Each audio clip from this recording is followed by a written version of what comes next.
Doctor बुलंद इकबाल का ताल्लुक एक इल्मी अदबी घराने से है। आपके वालिद हिमायत अली शायर एक अहद साज शख्सियत हैं, जिन्होंने अदब को न सिर्फ उम्दा मजमूए कलाम दिए बल्कि फिल्म नगरी और पीटीवी पर भी धूम मचाई। डॉक्टर बुलंद इकबाल ने उस इल्मी अदबी रिवायत को कायम रखा, अफसाना निगार की हैसियत से खुद को मनवाया और अब टीवी पर पासवर्ड जैसा उम्दा प्रोग्राम करके अदब की दुनिया में एक नई रिवायत कायम कर रहे हैं।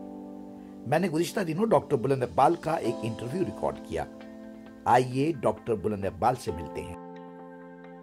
तो बुलंद साहब, हम शुरू करते हैं आपकी कहानी आपकी ज़बानी और कुछ इस तरह कि सबसे पहले आप अपनी जो है इब्तिदाई ज़िंदगी, ठीक है ना, और जो कुछ आपने किया, कैसे आगे बढ़े ज़िंदगी का सफ़र, कुछ तालीमी मामलात वो कब कंप्लीट हुए, थोड़ा सा ये आप अपनी ज़बानी बताते जाइए और जहाँ जहाँ मुझे लुक़मे देने होंगे मैं दूंगा।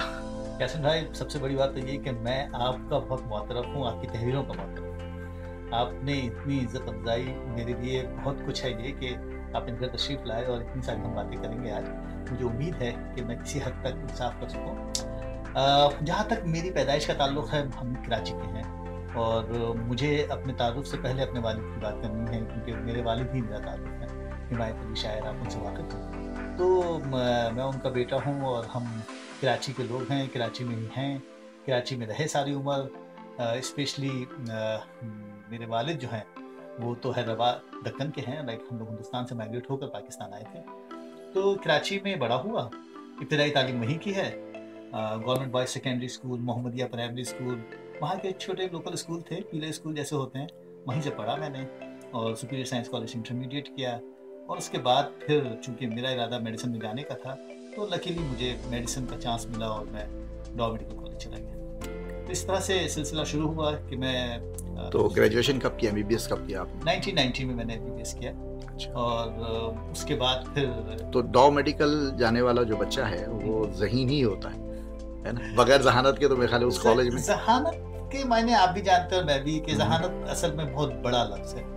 तो मैं ज़हीन तो नहीं कहूँगा, ये ज़रूर कहूँगा निसाबी ज़हीन। हाँ, किसी हद तक यानी यही है कि बस आप अच्छे रट्टेबाज हों, आपको अपना किताब अच्छी रटी हुई हो, सवाल के जवाब लिखने आते हों, नंबर लेने आते हों, बस बकौल कैसे कि आप इतने नंबर ले लेंगे कैसे भी मेडिसिन में चले। तो वो ज़हानत तो खैर नहीं है। अलबत्ता ये ज़रूर है कि मेडिसिन के दौरान मुझे अंदाज़ा हुआ कि वहाँ भी कुछ अपने मसाइल होते ज़रूर हैं, मगर सच्ची बात यह है कि मेडिसिन में भी ये कि जिनकी मेमोरी अच्छी होती है उन्हें लोग ज़हीन समझते हैं। वहाँ पर भी मेरा ऑब्जेक्शन है, क्योंकि मैं समझता हूँ कि ज़रूरी नहीं कि आपकी मेमोरी अच्छी हो तो आप ज़हीन हो। इंटेलेक्ट का ताल्लुक किसी और चीज़ से, वो ज़हानत नहीं। बिल्कुल। तो मैंने मेडिसिन किया 1990 में। बैक टू योर सवाल आपके। तो ये वाकई आपका अपना शौक था कैरियर के लिए, या वही जो हमारे खानदानी बातें होती हैं कि वालिद की उस पे, वालिदा के कहने पर?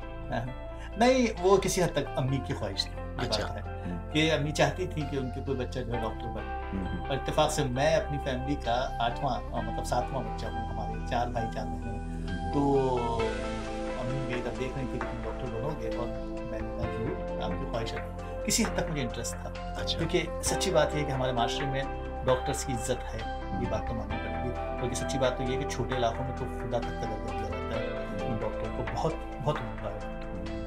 अब ये अलग बात है कि माशी तौर पर सबसे ज़्यादा कमज़ोर बेचारा डॉक्टर है। वहाँ पर हर वो आदमी कमज़ोर है जिसके पास आला तालीम याफ्ता है या जो भी अच्छी डिग्री याफ्ता है, वो कमज़ोर हो जाता है, क्योंकि आपको पता है वो। तो मैंने एमबीबीएस किया 1990 में, और उसके बाद लगभग समझिए 4-5 साल का अरसा ऐसा गुजरा जो मुश्किलात का था, इसलिए कि उस दौरान मुझे नौकरी नहीं मिली और मुझे समझ में आ गया था कि मुश्किल है पाकिस्तान में अपने आप को इस्टेब्लिश करना। और आपको मालूम है कि हम लोग मुतसब घराने के हैं, सोशली हम लोग मिडिल क्लास के, बल्कि मैं कहूँगा किसी तक लोअर मिडिल फैमिली है। बिल्कुल। और हमारे वालिद ने फिल्में भी बनाई अपने ज़माने में, और बड़ा नाम है उनका अदब की दुनिया में, शेर व अदब के हवाले से, और बहुत सारे ऑनर, बहुत सारे अवार्ड्स, बहुत सारे क्रेडिट्स उनके पास हैं। मगर जो चीज़ नहीं है वो पैसा है। तो हमारी जो ज़िंदगी है वो शाफिसल कॉलोनी में गुजरी, जो आप जानते हैं लोअर मिडिल क्लास है। छोटा सा घर था हमारा जिसमें माशाल्लाह बड़ा कुंबा हमारा था। तो एक फैमिली ऐसी जो जिनके बच्चे बहुत कैसे गवर्नमेंट स्कूलों के, गवर्नमेंट कॉलेजेस के पढ़े ना हो, उनके लिए हर जगह जाना या अच्छी एकेडमिक्स हासिल करना आसान नहीं कि आप जनाब इंटरमीडिएट करें और अमेरिका आ जाएं और वहाँ की किसी भी यूनिवर्सिटी में पढ़ लें, इतना तो खैर हथेली पर कर नहीं दिया गया। तो नतीजा ये हुआ कि मेडिसिन करने के बाद 4-5 साल तक मैं कोशिशें करता रहा। छोटी मोटी क्लिनिक्स की जॉब्स मिली मुझे, छोटे मोटे गवर्नमेंट हॉस्पिटल्स मिले, मगर वहाँ जो तजुर्बा मुझे समझ में आया, आई एम सॉरी मैं नॉन स्टॉप बात किए जा रहा हूँ। नहीं बिल्कुल, ये आपका इंटरव्यू मेरा नहीं है। सच्ची बात ये है कि मेडिसिन के दौरान जो गुरूर था, जो अपने आप को समझने का कि साहब हम तो जनाब ये हैं, हम वो हैं, बड़े तो मैं एक जुमला कहा करता था कि दुनिया कुंवारी बैठी है हमारे इंतजार में, ये होता था हम लोगों का आलम। हाँ, एक है ना? सबसे बड़ी बात है कि आपको प्रपोजल अगर कहीं जाता है, नहीं मैं अपनी बात नहीं कर रहा हूँ, जब किसी डॉक्टर को प्रपोजल जाता है तो लोग कहते थे कि भाई तुम डॉक्टर तो पर करते क्या हो। सही वो वाली बात थी। तो मेडिसिन के दौरान जो कुछ भी अपने आप को समझने का गुरूर था, जो भी आपकी बड़ी आवभगत होती थी कि साहब आप तो डॉक्टर हैं, क्या बात है आपकी, और आप मेडिकल कॉलेज में पढ़ लें वगैरह वगैरह, मगर साहब मेडिसिन से निकलने के बाद समझ में आ गया कि आपसे कहीं बेहतर वो कंस्ट्रक्टर है। या मैं ये नहीं कहता कि उनकी जॉब खुदा न खास्ता कम है आपसे, लेकिन बहरहाल तालीम के लिहाज से तो आपसे पीछे है ना। आपने जिंदगी में कॉम्पिटिशन के तौर पर, वो हमारे बॉस हुआ करते थे, वो एडमिनिस्ट्रेटर हुआ करते थे, वो गाली गलौज देकर बात करते थे कि फला डॉक्टर आज आया कि नहीं आया, फला को काम करना है कि नहीं करना है। साहब अगर सूरत हाल ऐसी हो और फिर जो पैसे आपको मिलते थे और जिस तरीके से आपको बकौल कैसे एक्सप्लॉइट किया जाता था, सब समझ में आ गया कि साहब इस मुल्क में अगर किसी की बकौल कैसे अगर किसी की किस्मत में जिल्लत है तो वो आला तालीम याफ्ता होता है। वाह, मैं सच कह रहा हूँ।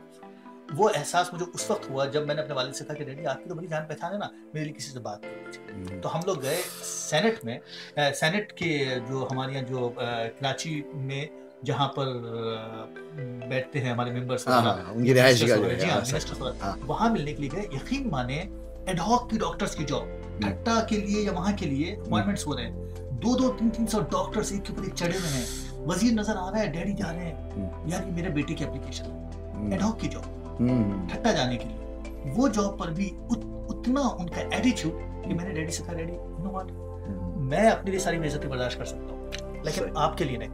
अब खबरदार हम किसी की तरफ जाएंगे और किसी से बात करेंगे, मुझे बिल्कुल भी गवारा नहीं है। मैं इससे एग्जाम दूंगा, कैसे भी पास करूंगा और यहाँ से, और अगर मेरी किस्मत में है कुछ और अगर मैं कुछ प्रोफेशनली कर पाया तो वापस आऊंगा, और नहीं आया तो ठीक है, जो होगा सो होगा। तो इस तरह से मैंने वहाँ बैठकर फिर इसी फिल्म के एग्जाम्स पास किए, जैसे जैसे वो बेहद महंगे एग्जाम्स थे मगर पास किए, और पास मुश्किल भी थे, महंगे भी थे, पास किए और पास करके अमेरिका आया रेजिडेंसी के लिए, और फिर इस तरह से एक सिलसिला आगे बढ़ा। पोजीशन मिली मुझे। आपकी बातों से ये लगता है कि वो जो हर डॉक्टर हमारे यहाँ पाकिस्तान में ये कहता है कि मैं खिदमत के जज्बे से आया हूँ। नहीं साहब, खिदमत अपनी जगह बहुत इम्पोर्टेंट है, मगर सच्ची बात बताइए कि खिदमत जो है क्या रंग, नस्ल और मजहब से वो है, या हमारी मतलब अगर हम फाके से खुद हैं, आपके पेट में रोटी नहीं होगी तो शायरी नहीं आएगी आपके। बिल्कुल बिल्कुल, शायरी क्या मतलब, फिर खिदमत का जज्बा खुद बहुत खत्म हो जाता है, जाहिर।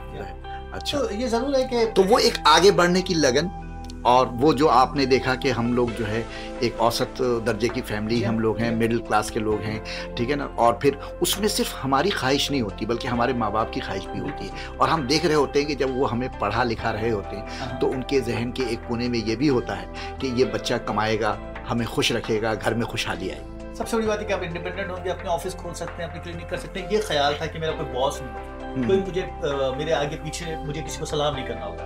एक जो हमारा माशरा है जिसकी बुनियादों में एक तरह का मैं कहूँगा कि हमारी तो जड़ों में एक जागीरदाराना समझदाराना निज़ाम है ना, तो उसे निकली नहीं। हमारे पास तो टेक्नोक्रेट सोसाइटी में, तो वो एक ऐसी सोसाइटी में एक ब्यूरोक्रेसी के एनवायरनमेंट में आप ज़्यादा से ज़्यादा अपनी ईगो को बचा सकते हैं। उसको बचाने का तरीका है कि आप एक ऐसा कारोबार करें, एक ऐसी जॉब करें, एक ऐसी नौकरी करें जिसमें आप खुद ही अपने बकौल कैसे बॉस हों और आपको किसी को जवाब ना देना पड़े, आपकी अगर ईगो इस लिहाज की है, और मेरी ईगो कुछ इस तरह की थी। और ये बड़ी मुझे बात आपकी बड़ी अच्छी लगी कि चंद सालों में ही आपने उस सिस्टम को समझ लिया और ये समझ लिया कि यहाँ जो है वो ज़राए नहीं है या वो मुस्तकबिल नहीं है, और आपने उन चीज़ों को जो है छोड़कर आगे बढ़ने के लिए नई राहें तलाश की।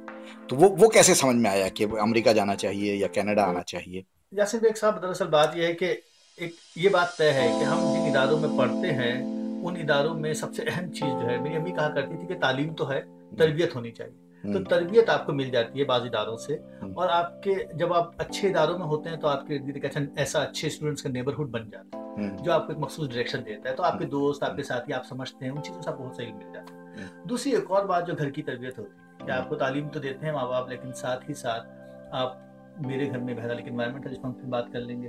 तो वो निसाबी तालीम के दौरान जो गैर निसाबी मुझे थोड़ा बहुत मैसर हुआ अपने वालिद की वजह से, कि जो हमारे घर में छोटी सी लाइब्रेरी थी जो कुछ मैं पढ़ता था, एक जनरल एक शऊर डेवलप हुआ और ये समझ में आया कि भाई इकोनॉमिक्स बहुत इंपॉर्टेंट है, ये दौर इकोनॉमिक्स का है। इट्स नॉट लाइक कि आप एक ख्वाबों की दुनिया में रहें। मेरे वालिद बहुत अच्छे शायर हैं मगर बड़े ऑर्गेनाइज शायर हैं।